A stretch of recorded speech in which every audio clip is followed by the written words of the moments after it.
In this lecture, I'm going to be explaining digital forensics in internal business. First, I'm going to be explaining the privacy laws and which ones actually work with internal business. Then I'm going to explain the certain cases and how each case is different from the other.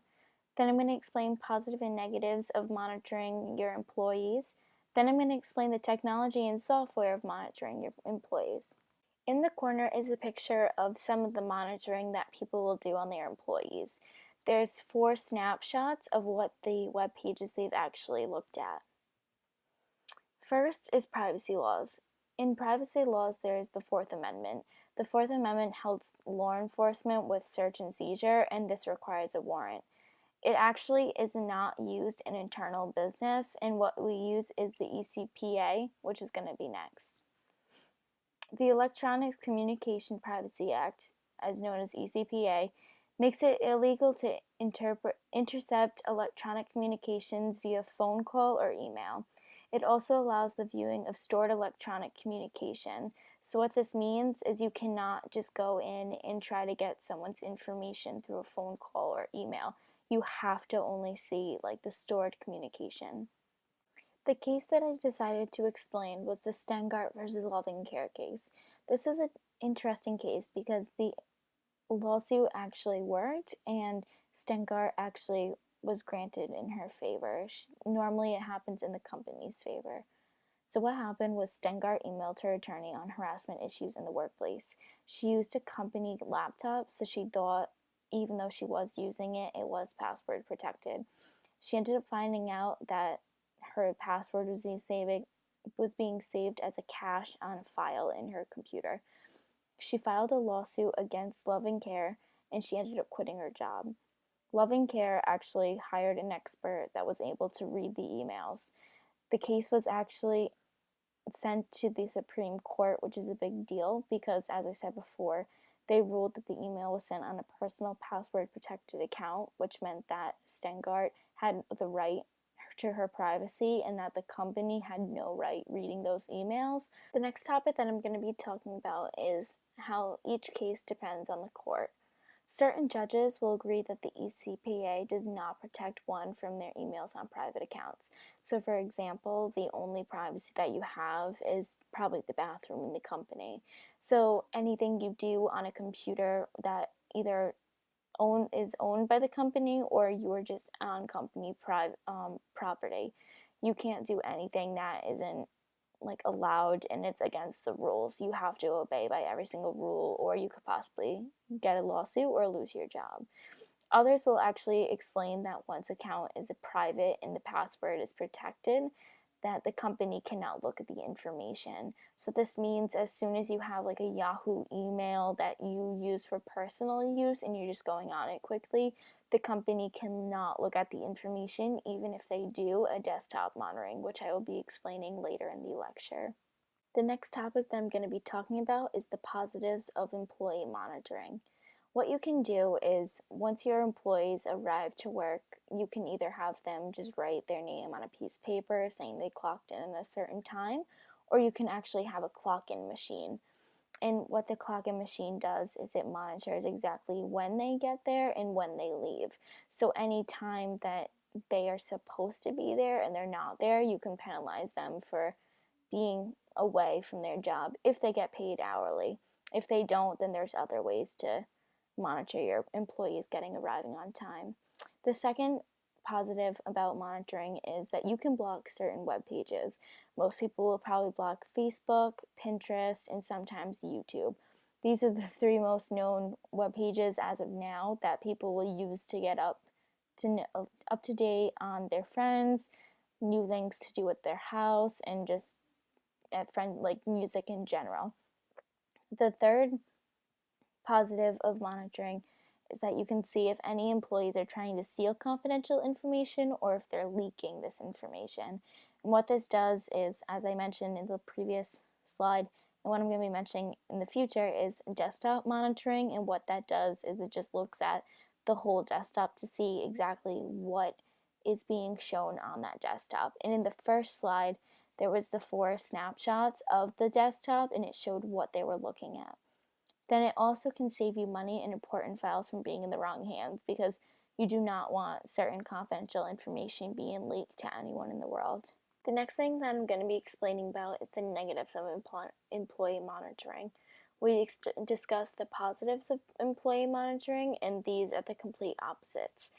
Employees actually might be afraid to make a mistake in fear of getting fired if you do tell them that they are going to be monitored during the time that they're working.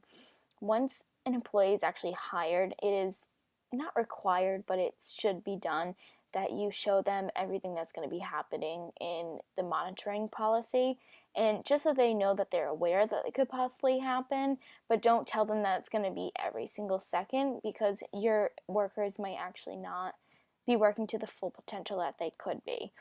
It's also difficult to work under extreme amounts of pressure. I mean, some of them might actually get really nervous and anxiety that they can't do their actual job in the right time that they have. And some of them might even be nervous just to even get into work because they know that they're going to be monitored everything that they do on their computer. And sometimes if you click on a wrong website, it can lead to a pop-up, and that could be something that's an inappropriate web page that they shouldn't be on, or something like YouTube or Facebook. If you block those, it could by accident open up. And they're also less productive. I mean, you're not going to have as much things getting done if they know that they're getting monitored every 2 seconds. The next topic that I'm going to be explaining about is the technology and software.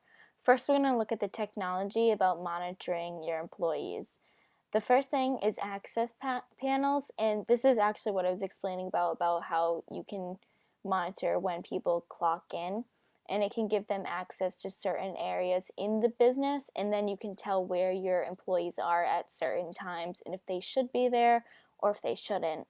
The second thing that technology does is it can show that time and attendance monitoring, and this is kind of like access panels. And what you do is you can just simply put your fingerprint, or they even sometimes have a code that you type in when you first come into work and then when you leave. And if you have a lunch break, you normally do that for that time as well, so you don't get paid for time that you aren't at work.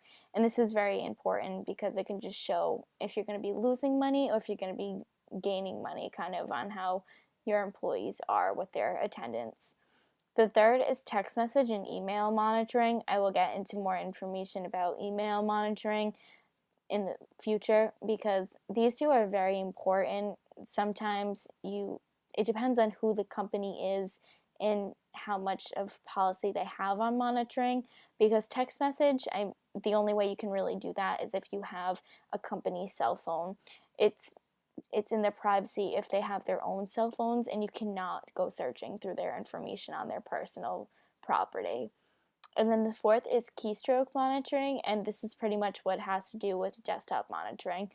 And what it does is the desktop will show everything that they've been doing for the past couple minutes if you do it every 5 or 10 minutes, whatever you do.